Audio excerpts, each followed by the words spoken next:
Chapitre 91. Aimer ses ennemis. Suite. Il ne faut pas croire que le Seigneur ignore la difficulté pour nous de bien traiter ce que nous considérons comme nos ennemis. Il la connaît parfaitement. Et pour nous encourager dans cette voie ardue, il nous fait remarquer que ceux qui se contenteront de saluer les leurs et d'aimer leurs amis ne pourront pas espérer de grandes récompenses aux cieux. Car c'est là la manière d'agir des païens et des publicains. Car si vous aimez ceux qui vous aiment, quelle récompense aurez-vous? Les publicains eux-mêmes ne le font-ils pas? Et si vous saluez vos frères, que faites-vous en plus?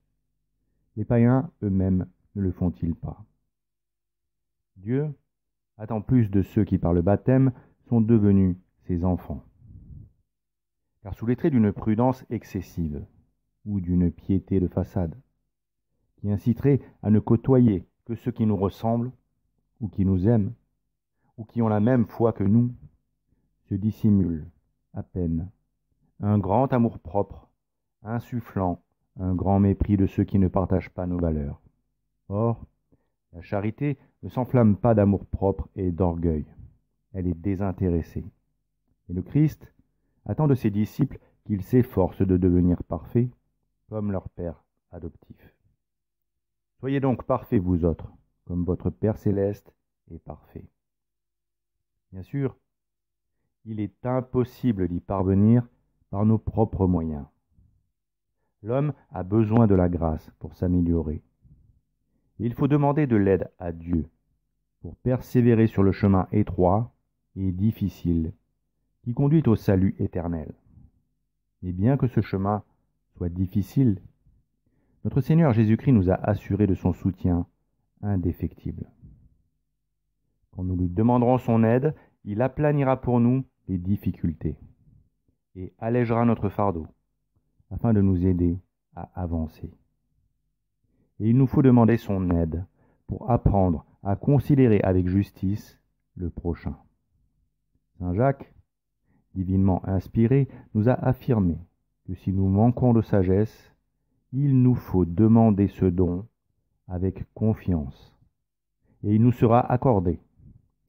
Si quelqu'un de vous manque de sagesse, qu'il la demande à Dieu, qui donne à tous libéralement et sans rien reprocher, et elle lui sera donnée.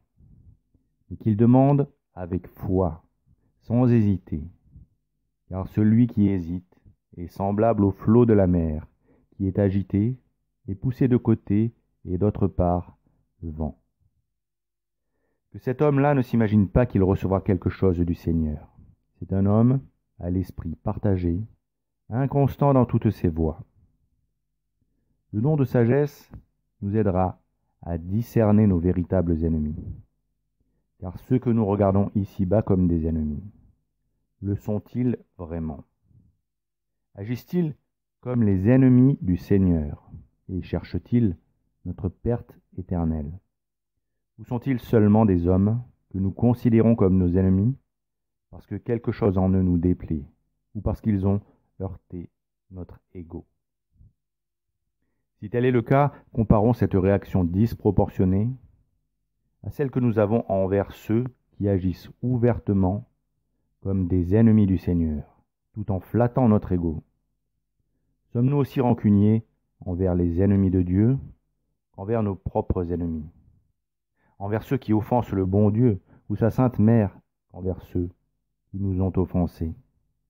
Celui qui blasphème devant nous, ou celui qui tourne en dérision la religion avec humour, ou celui qui enseigne aux enfants toutes sortes de mensonges pour les éloigner de Dieu, et qui nous assure chaleureusement qu'il nous comprend et qu'il respecte nos convictions, ou celui qui affirme devant nous que pour lui Dieu n'existe pas et que nous descendons du singe, ou celui qui se moque de travailler le dimanche et déclare devant nous qu'il n'y a aucun mal à ça, ou celui qui nie que certaines pratiques sont des crimes contre nature, ou celui qui vit en concubinage avec une femme divorcée et qui déclare que puisqu'ils s'aiment, ils ne font rien de mal, ou ceux qui pratiquent la contraception, etc.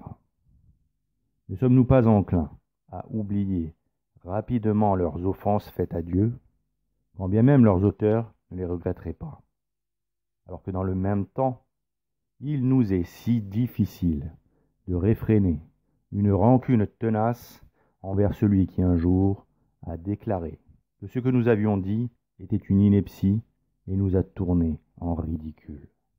Quant à celui qui fait semblant de ne pas nous connaître et nous a ignorés publiquement parce qu'il ne voulait pas nous saluer en public, combien on trouve difficile de lui pardonner cet affront. Pourtant, en mettant les choses en perspective, on comprend aisément que la compassion que le catholique éprouve assez naturellement pour ceux qui offensent Dieu, en imaginant l'avenir de tourment qui les attend après la mort, si ces malheureux meurent en état de péché mortel, il doit s'exercer à la ressentir envers ceux qui l'ont offensé, lui, pauvre créature, imbue d'elle-même. Et pour cela, il doit demander l'aide surnaturelle de la grâce, afin de lutter contre sa propre nature, qui porte toujours en elle les blessures du péché originel, qui rendent difficile la pratique du bien. Car si le catholique ne fait pas cela, quel genre de fils est-il? Cette question, il doit se la poser. Et en effet, objectivement, quelle est la mesure existant entre les offenses faites à Dieu par les pécheurs, pour qui il nous est facile d'avoir de la compassion, et les vexations que nous subissons, et qui parfois nous semblent si intolérables que l'on en vient à détester leur auteur? Aucune. Elle ne pourrait être comparable que si le mal qui nous était fait nous serait infligé parce que nous sommes catholiques, c'est-à-dire membres du corps mystique du Christ, comme lorsque Saul persécutait les premiers chrétiens et que le Seigneur, s'adressant à lui, lui déclara « Je suis Jésus que tu persécutes ». Alors, le catholique peut-il garder rancune envers celui qui lui a nui? Une telle attitude ne leur abaisserait-elle pas au rang des pharisiens hypocrites que le Christ comparait à des sépulcres blanchis, qui à l'extérieur paraissaient beaux, et qui sont pleins d'ossements de mort et de toutes sortes d'immondices? D'abord, parce que comme eux, ils accorderaient plus d'importance à leur propre honneur qu'à l'honneur de Dieu. Ensuite, parce qu'ils n'obéiraient pas aux douces injonctions du Sauveur, et que, refusant d'imiter son Père des cieux, c'est le diable qu'ils imiteraient. Cela ne serait pas digne d'un enfant de Dieu, et ce serait contraire à l'ordre divin. De plus, la miséricorde et le pardon des offenses ne sont pas incompatibles avec la prudence. Au contraire, si le prochain nous a menti ou volé, ou qu'il a nui à notre réputation, on peut le lui pardonner, mais connaissant sa propension à nous léser, on demeurera attentif dans nos relations avec lui, afin de ne pas l'encourager à recommencer par une attitude qui lui laisserait supposer que ses actes pécamineux n'ont pas de conséquences sur son salut. Plus que tout, il faudra surtout essayer de lui montrer que son comportement l'entraînera droit en enfer s'il ne s'en repent pas et ne change pas d'attitude vis-à-vis de la loi de Dieu.